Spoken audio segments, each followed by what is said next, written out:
what was the book or movie that later on in life made you fall in love with this genre? Um, it's got to be Needful Things. It was the second Stephen King book I ever read, and it was incredible. I had never read anything like that.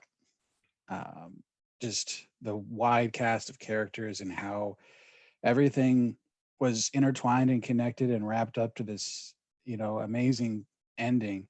I was like, all right, I got to read more of this guy. Of course, I'm born and raised in Maine. I'd heard of Stephen King.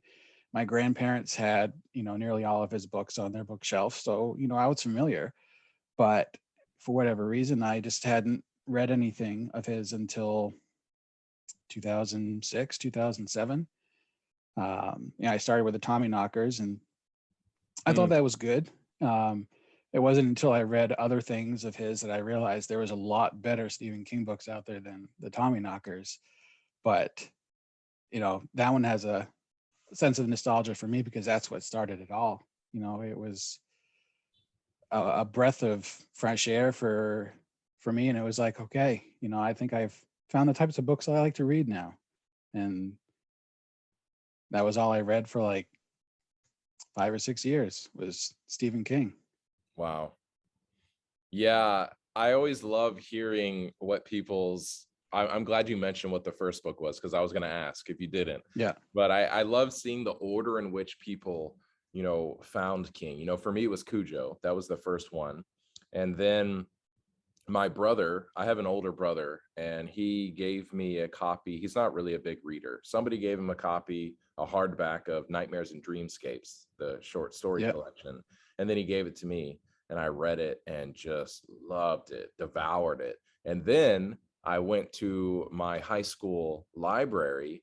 And so my third Stephen King was The Tommyknockers.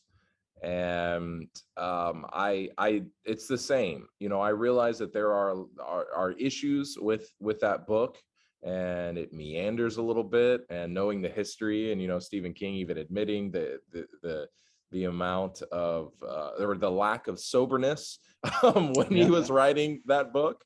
But for me, it holds a place in my heart, and I love just the imagery, and especially that cover with the green light, slipping through. And I think that subconsciously that did play a role in how I described for my cover designer how I wanted the cover of the window to look, with Yeah. that green light coming out of the window. And it definitely has those, Tommyknocker vibes to it. And so, yeah, I mean, that book will always have a place in my heart.